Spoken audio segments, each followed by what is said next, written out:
ॐ नमो भगवते वासुदेवाय।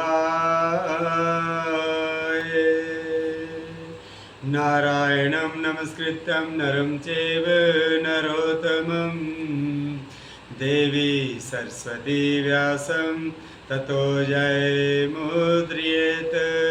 आइए अब आपको जोगनी एकादशी की कथा सुनाते हैं।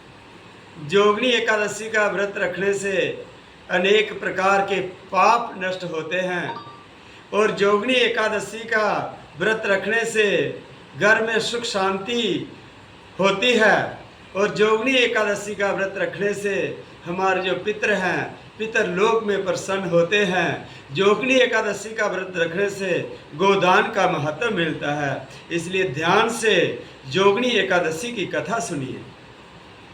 धर्मराज युधिष्ठिर बोले, हे जनार्दन, अब आप कृपा करके 8 माह के कृष्णा पक्ष की एकादशी का नाम तथा महात्म क्या है सो सब वर्णन कीजिए। बोलो बांके बिहारी लाल।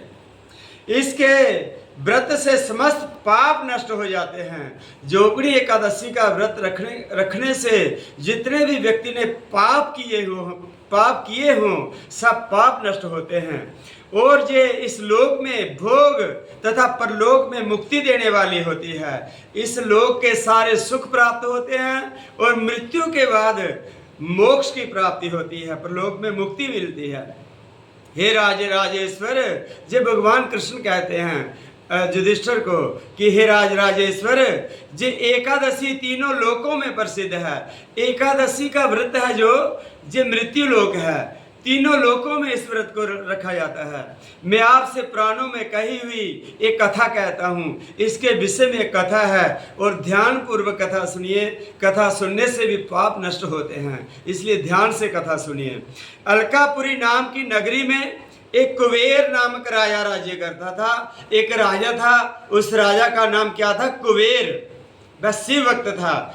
भक्त किसका था? भगवान भोलेनाथ की भक्ति करता था। उसकी पूजा के लिए एक माली फूल लाया करता था। कुबेर तो भगवान का भक्त था, एक माली था। माली रोज उसके लिए फूल तोड़ के लाता था। उसके विशालाक्ष नाम की एक अत्यंत सुंदर स्त्री थी।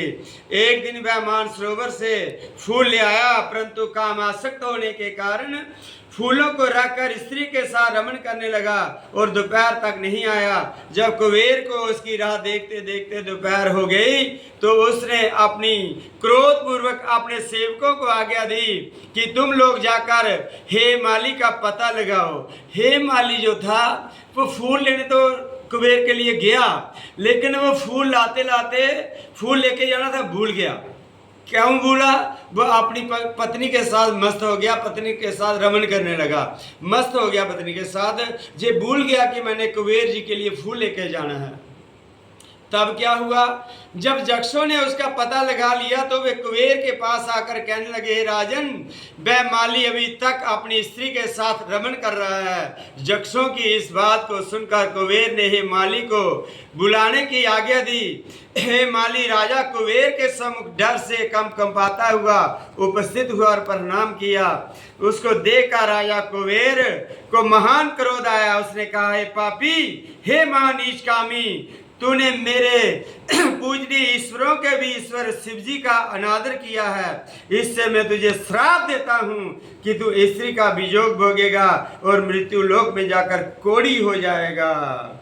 उसको फूल नहीं लाए और कुबेर जी ने श्राप दे दिया, जा तुझे स्त्री के साथ वियोग होगा और मृत्यु लोक में जाकर कोढ़ी का जन्म होगा। इसलिए संसार में जिसको भी कोढ़ पड़ता है उसको ये पूर्व जन्म का रोग होता है। जो भी हमने पूर्व जन्म में किया उसका फल हम जहाँ आकर भोगते हैं। अगर हम जहाँ पर अच्छे कर्म करते हैं, ये कथा सिखा रही है हमको कि अगर हम अच्छे कर्म करते हैं तो अच्छे कर्मों का फल हमें आगे जाके अच्छा ही मिलेगा। कुबेर के श्राप के प्रभाव से वह उसी क्षण स्वर्ग से पृथ्वी पर गिर पड़ा और कोढ़ी हो गया। उसकी स्त्री भी उसी समय अंतर्ध्यान हो गई। मृत्यु लोक में जाकर उन्होंने महान दुख हो गए, परंतु शिव जी की भक्ति के प्रभाव से उसकी बुद्धि मलिन न हुई। वह पर्वत की ओर चल दिया। वहां चलते चलते वह मार्कंडेय ऋषि के आश्रम में पहुंचा। वह ऋषि अत्यंत वृद्ध तथा तपशाली थे। पहले ऋषि मुनि आज भी होते हैं, पहले ऋषि मुनि थे, वो पहाड़ों में बैठ के, कंदराओं में बैठ के जप तप किया करते थे। आहा, पहाड़ों में बैठ जाते, जप करने का कितना महत्व है, करके देखो, जब करके देखोगे फिर आपको पता चलेगा। ऐसे बैठते थे वो। ओम नमो भगवते वासुदेवाय। उसको देखकर मार्कंडेय ऋषि बोले, तूने कौन सा कुकर्म किया जिससे तू कोढ़ी हो गया?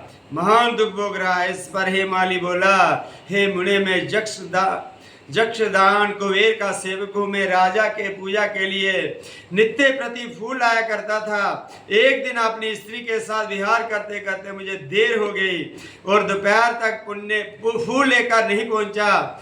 उन्होंने मुझे श्राप दिया कि तू अपनी स्त्री का वियोग भोग और मृत्युलोक में जाकर कोढ़ी बन तथा दुख भोग। इससे मैं कोढ़ी हो गया और महान दुख भोग रहा हूं। अतः आपको ऐसा उपाय बताएं जिससे मेरी मुक्ति हो।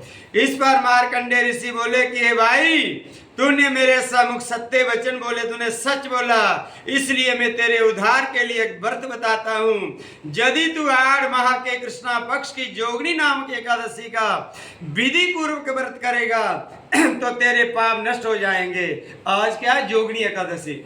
उसने कहा, मार्कंडेय ऋषि ने, कि अगर तू जोगनी एकादशी का व्रत रखता है, जो आज व्रत है, तेरे साथ कल भी था, जिन्होंने कल रखा था वो भी ठीक है, मैंने तो दोनों रखे हुए हैं, जिन्होंने कल रखा था वो भी ठीक है, जिसने आज रखा था वो भी ठीक है, पर व्रत जिसने भी रखा उसको फल मिलता है। तो मार्कंडेय ऋषि ने कहा, तू एकादशी का व्रत रख, तेरा जितना भी कोढ़ है सारा दूर हो जाएगा, तेरे सारे पाप नष्ट हो जाएंगे। इसलिए उनके वचनों के अनुसार जोगनी एकादशी का विधि पूर्वक व्रत किया। फिर उसने, हे माली ने, जे व्रत किया जोगनी एकादशी का। इसके प्रभाव से वह फिर अपने पुराने रूप में आ गया और अपनी स्त्री के साथ विहार करने लगा। हे राजन, इस एकादशी की कथा का फल 88,000 ब्राह्मणों को भोजन कराने के बराबर है। 88, 11 ब्राह्मण देने तरफते हम 11 ब्राह्मण दें, 21 ब्राह्मण दें, 100 ब्राह्मण दें। इस एकादशी का व्रत रखने से 88,000 ब्राह्मणों को खाना खिला दिया। इसकी कथा सुनने का इतना फल है। इसके व्रत के समस्त पाप दूर हो जाते हैं, व्रत रखने से समस्त पाप दूर हो जाते हैं, अंत में स्वर्ग मिलता है। बोलो विष्णु भगवान की जय, लक्ष्मी नारायण भगवान की जय, हर हर महादेव।